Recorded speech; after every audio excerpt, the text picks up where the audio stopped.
好，伊朗的戰火我們看到還沒有真正的熄滅，但是呢，下一個打擊的目標是不是川普鎖定的就是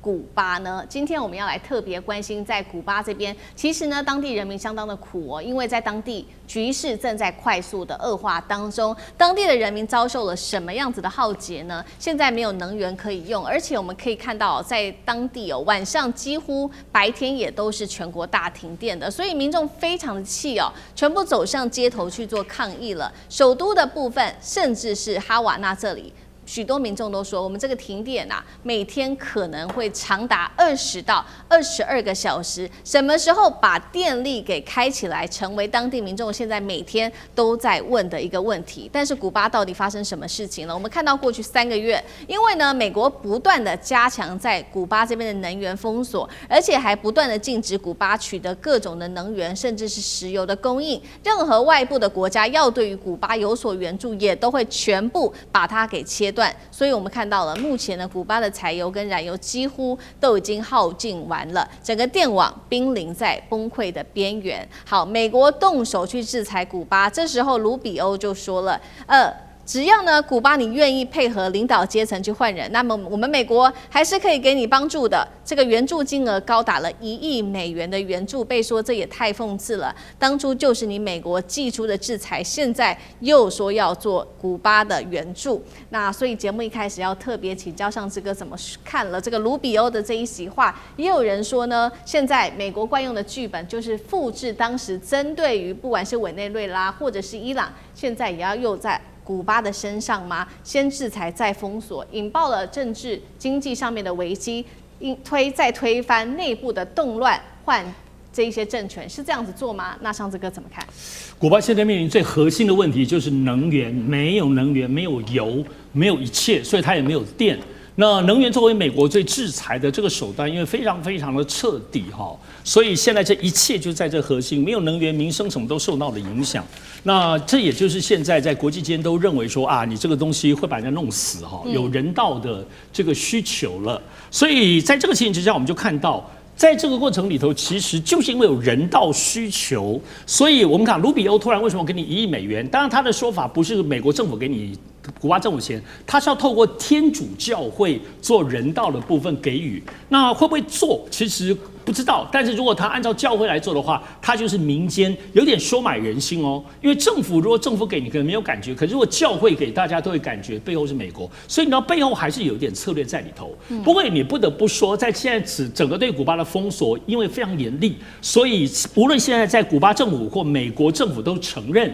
現在古巴跟美國已經有進行對話的渠道了，其實是有在对話了。那只是說對話當中，大家還是很謹慎的、很緩慢的。那所以這裡頭，而且古巴其實也出現誠意，在4月的時候，他們放了包括好幾百人的這個政治犯哈，這個也就是說很多古巴人或者是美國人幫美國工作的過去的政治犯就放了，所以也是对於美國政府算是個誠意。但是最近其實比較重視的，因為是人道這件事情，比如說俄羅斯用人道的部分呢，就送了一個73萬桶油輪運進去送給古巴。那現在因為在加拿大跟也有這個北美貿易協定，所以包括加拿大、包括中國在內，其實也都有人道的船只運送醫療物資，跟包括一些剛剛講包括教會的這些民間的部分的物資。所以這樣子的捐輸對於古巴雖然沒有辦法說解決問題，但至少不是說到個絕望的地步。所以現在美國看起來，也就是說，你們這些外圍的給一些人道，對於這個古巴社會產生作用，也許可以透過這個方式對我來動搖你古巴的這個政權，也不一定。這說不定就盧比歐在打算的這個目的。好，我們看到美國兩面手法，一方面是針對古巴做出各種的制裁，那另外一方面又給人道上面的組織。那會不會真的美國真的下一步川普會對古巴動手？如果真的會的話，會用什麼樣子的手法？等一下請厲將軍來特別幫我們看。那我們也來看到目前呢，這個古巴 CNN 的透露，從今年2月份開始，美國開始針對了當地做一個情搜，所以大家才會說是不是下一個他就要動手？針對古巴做軍事打擊了。我們來看到畫面上，包括了這一些武器有 P8的海神反潛機，還有電子偵察機、高空無人機，3個月內執行至少25次以上，而且都是距離古巴非常近的一個敏感區域。而且呢，這些軍機沒有關閉訊號，似乎就是要讓國際都看到說美國有這樣子的一個動作。美國學者也警告了說，川普未必接下來會做所謂的登陸戰，但是可能會採取類似對於伊朗的行動，做的就是遠端的軍事打擊，用空襲斬首癱瘓這些軍政設施，創造新的領導階層。而川普最近真的在拉美的動作非常的多，會不會有引發拉美的一個反對潮？這個也是接下來要持續關心的。到底美國會不會動手？酈將軍怎麼看？古巴跟委內瑞拉這2個國家可以說是唇齒相依那現在唇亡了，齒當然會寒。這委內瑞拉被這個美國收拾了，我想古巴絕對沒有好日子過，因為古巴主要的能源，它就原來都是靠委內瑞拉的。那現在委內瑞拉被美國吞掉了，它沒有能源的狀況之下那我覺得後續確實是岌岌可危。那第二個，我們想說，美國會不會對古巴動手？我覺得必然會動手，但是動手的目的是什麼呢？我認為動手的目的是為了川普替他期中選舉創造有利的選舉形勢，所以他必須要有一場勝利，而且是軍事上的勝利，然後這樣的話才能夠挽回他在伊朗的頹勢，挽回他在伊朗這場打不贏的戰爭在美國人的心目中他還想繼續當他的英雄。所以我認為這次美國對古巴的行動會採取就是以經濟制壓、以經濟施壓為一種開始然後以軍事打擊為手段，最後以推翻古巴的政權為他的這種軍事行動的目的。那他可能在軍事上可能採取的行動，我認為會是速戰速決了。因為如果說是現在他將古巴的老百姓利用能源这種政策，已經將古巴的老百姓壓迫到可以說是已經面臨到人道危機的情形來講的話，他可以用軍事行動很快可以速戰速決，達到他所要求的目的。但是關鍵在於說是，如果說你將古巴政權推翻之後，你怎麼樣建立一個新的政權？那這個新的政權會不會按照你美國的模式來生活？因為畢竟古巴它是共產的這種政權模式已經好幾十年了，那突然叫他們接受民主政治來講的話，我覺得並不是這麼簡單的事情。我們看以前美國來講，在各個地方推行所謂的顏色革命，包括利比亞弄完以後，就那邊的老百姓生活是更糟糕不但沒有民主，反而扶植新的這種政權上來以後，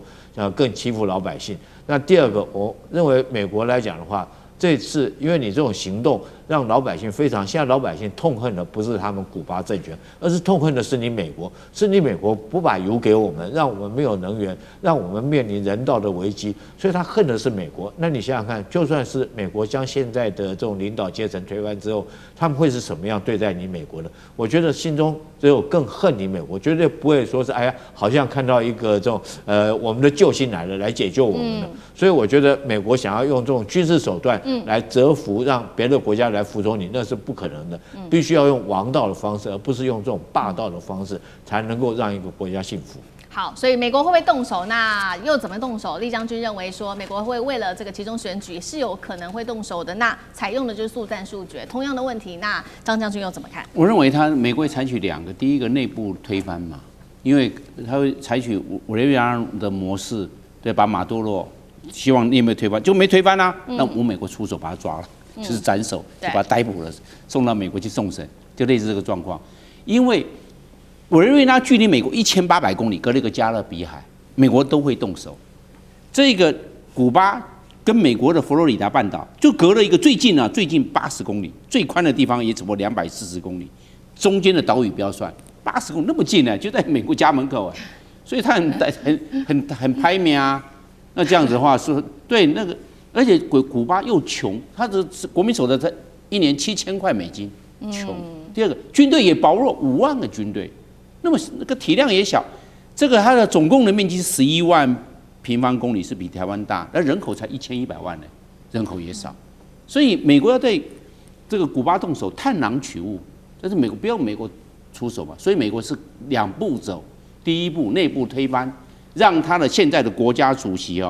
叫做迪亞斯卡內爾流亡海外，解決了就解決了。迪亞斯卡內爾就流亡海外去，就是內部推翻。不行的時候很簡單，美国就父子把这個迪亞斯卡內爾抓起來，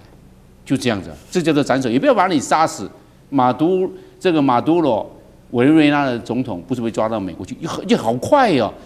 1個晚上就結束了啊，結束了。對啊，已經送到那個我們知道呢，Puerto Rico 美國的那個基地，然後一架專機就直接飛到紐約去了，離開了。那一個現在的那個代理總統，這個委內瑞拉的聽話得很，是不是？所以美國是有2步棋。